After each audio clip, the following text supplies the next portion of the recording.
Oh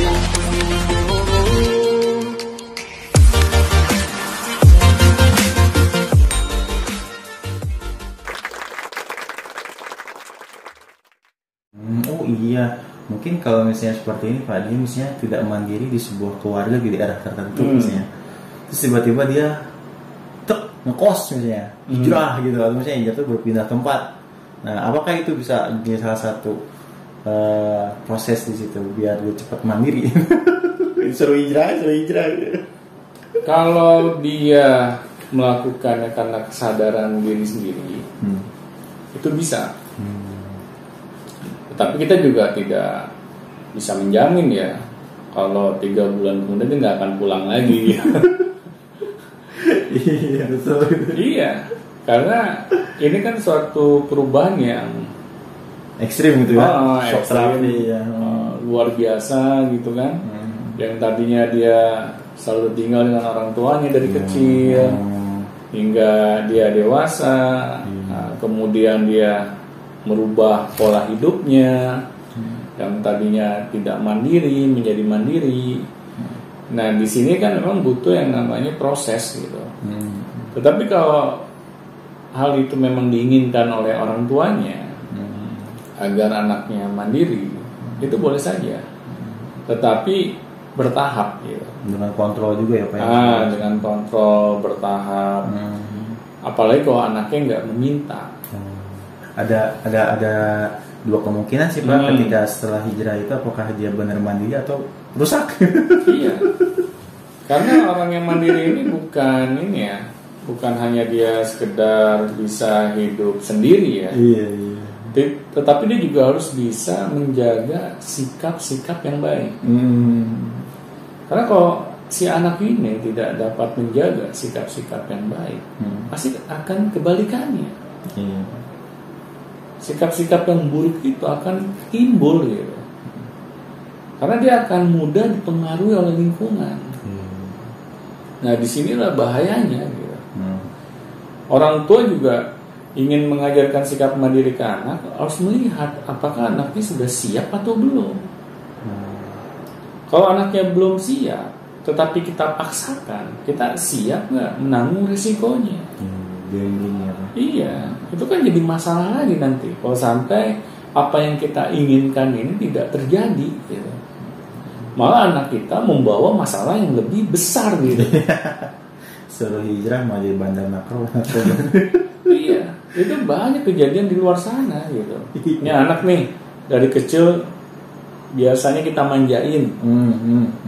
Terus orang tua merasa, waduh, kalau begini terus anak saya mau jadi apa nih masa depannya? Akhirnya disuruh hijrah. Tetapi orang tua tidak melihat apakah anaknya sudah siap atau belum. Kita paksalah anak kita untuk hijrah gitu. Akhirnya pas anak hijrah, anak tidak memiliki konsep diri yang benar. Akhirnya sudah, dia merekam hal-hal yang ada di luar dirinya, baik itu hal yang baik maupun buruk, tanpa filter. Nah, hal itu merusak konsep dirinya yang awalnya orang tuanya sudah memberikan yang terbaik gitu. Karena pengaruh lingkungan itu sangat besar.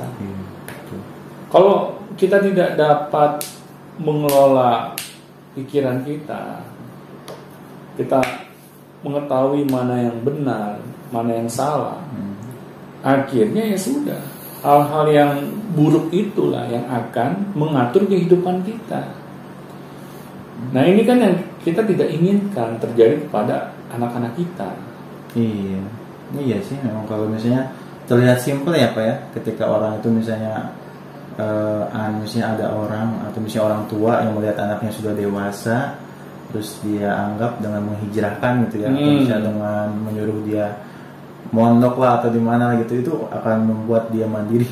Iya. Ternyata ketika konsep dirinya belum tuntas, itu malah jadi bumerang buat kita ya. Ini contohnya begini ya, banyak orang tua menghijrahkan anaknya dikarenakan orang tua itu sudah tidak sanggup lagi mendidik anaknya. Iya, antara nggak sanggup atau malas. Ya, atau malas. akhirnya anak ini kumpul dengan orang-orang, dengan anak-anak yang lain yang memiliki problem yang sama. Nah akhirnya anak-anak ini karena memiliki problem yang sama, akhirnya menjadi problem beneran gitu. Karena satu dengan yang lain itu tidak memiliki konsep diri yang jelas gitu. Nggak ada visi, nggak ada visi gitu ya.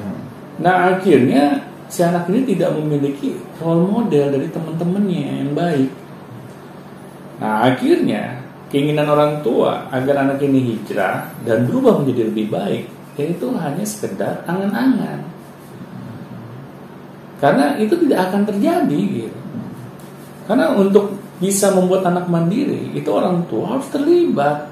Kita tidak bisa menyerahkan hanya ke pihak sekolah atau ke pihak luar gitu. Iya. Apalagi kita pikir gitu kan, oh ini saudara nih, nanti anak saya akan tinggal dengan pamannya atau bibinya di luar kota gitu kan. Banyak kan begitu ya. Mereka yang akan mendidik. Emangnya paman sama bibinya nggak punya kerjaan yang lain? Emang babysitter itu. Iya benar. Karena kita merasa dengan hijrah itu akan menjawab semua persoalan. Simpel gitu kan? Iya. Kira-kira kita lihat nanti, hancur. Benar. Karena orang tua itu kan diberikan amanah anak nih sama Tuhan. Disuruh ya kita didik gitu. Kalau bukan kita yang mendidik mereka, ya siapa lagi? Jadi kalau anak kita pas dewasanya tidak memiliki sikap mandiri, ya jangan disalahin anaknya gitu. Apalagi kita menyalahkan pihak luar gitu. Misalnya pihak sekolah. Pihak sekolah katanya tidak bisa mendidik anak saya dengan baik. Emangnya pihak sekolah punya tongkat Harry Potter gitu? Bisa mengubah anak saya seketika? Kan nggak mungkin gitu. Di sini kan kita harus paham gitu bahwa anak kita adalah tanggung jawab orang tuanya. Gue sudah dewasa ya. Iya, karena kalau semakin dewasa kita memiliki sikap yang buruk, itu akan sulit untuk diubah. Karena banyak orang yang sudah dewasa nih, akhirnya dia terjerembab gitu kan di dalam kehidupannya. Akhirnya orang tuanya bingung gitu. Bingung sendiri gitu. Saya sudah merasa melakukan segala hal, tapi dia melakukan segala halnya itu bukan dia langsung terlibat. Malah melibatkan orang lain. Iya. Secara persentase dia hanya terlibat berapa persen, orang lain banyak. Iya. Nah ini akhirnya kan jadi masalah gitu. Kalau misalnya yang petanya tadi gitu ya, dia sudah terlanjur nih memiliki sikap yang tidak mandiri. Ya dimulai dari hal-hal yang kecil dulu. Yang kecil dulu, yang mudah dulu. Jangan langsung hijrah. Jangan pindah langsung tempat. Karena sesuatu hal yang yang ekstrim yang tadi Agung bilang itu akan sulit gitu untuk kita langsung lakukan. Harus bertahap. Yang tadi saya bilang dicatat dulu sikap-sikap apa yang kita merasa kurang baik, terus kita cari lawan katanya dan mulailah dari hal yang paling mudah dulu gitu. Karena dengan cara seperti itu otak kita akan memerintahkan bahwa ini adalah hal yang mudah dilakukan. Biasanya kan pikiran kita ini melakukan hal yang mudah kan lebih membuat kita tuh nyaman gitu. Enjoy gitu. Dan kita mau juga. Karena kalau kita dipaksa dari awal melakukan hal yang sulit, pasti kita akan gampang menyerah ketika menemui masalah gitu. Dan menganggap semuanya mustahil gitu. Iya. Nah sulit ya, mustahil udah gue gini aja. Iya. Ya udah deh, ini emang jati diri gue emang orang yang nggak mandiri. Ya gue juga sudah merasa nyaman kok dengan sikap seperti ini. Ya mau ngapain lagi gitu kan? Dia nggak sadar gitu. Dia berucap sesuatu yang malah merusak masa depannya. Nah, di sini kita menghimbau gitu pada para orang tua yang sudah terlanjur memiliki anak dan kepada anak yang sudah terlanjur dewasa gitu. Terlanjur dewasa, mulailah kalau kita memiliki pola asuh yang salah atau kita memiliki pola kehidupan yang salah, kita mulai ubah tapi secara perlahan-lahan agar sikap yang baik itu bisa kita mulai. Karena kalau kita tidak mulai akan sulit gitu kita melakukannya. Dan apalagi kalau hanya berangan-angan misalnya, iya, saya akan baik, saya akan menjadi baik. Baik itu kayak gimana gitu. Iya.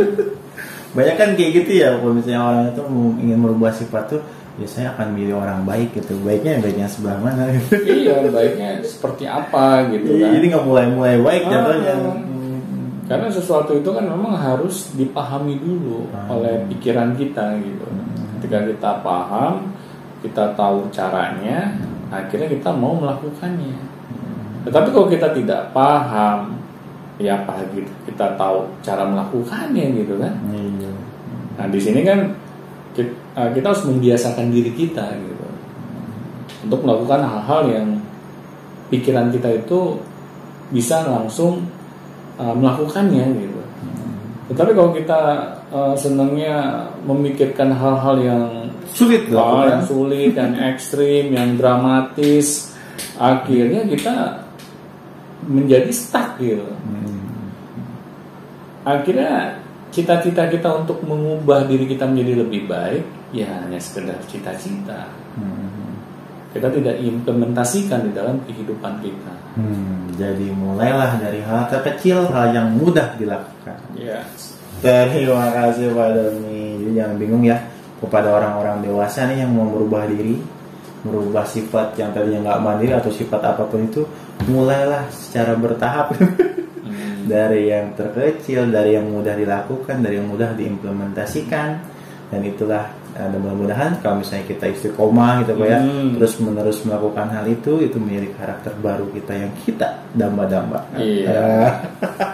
Baik, terima kasih Pak Doni itu sore hari ini. Semoga bermanfaat. Dan jangan lupa kita, kalau misalnya ada pertanyaan silakan langsung tanyakan saja di kolom komentar di bawah ini ada juga. Dan juga bisa langsung ke WA atau Google Form di bawah juga sudah ada. Dan kalau misalnya mau mengikuti artikel dan video-video lain yang sudah tayang di sebelumnya, bisa langsung masuk ke Telegramnya Beyond Education. Dan kalau mau berkomunikasi boleh melalui WA juga. Baik, terima kasih semuanya. Sampai jumpa di Beyond Education selanjutnya. Sampai jumpa teman-teman.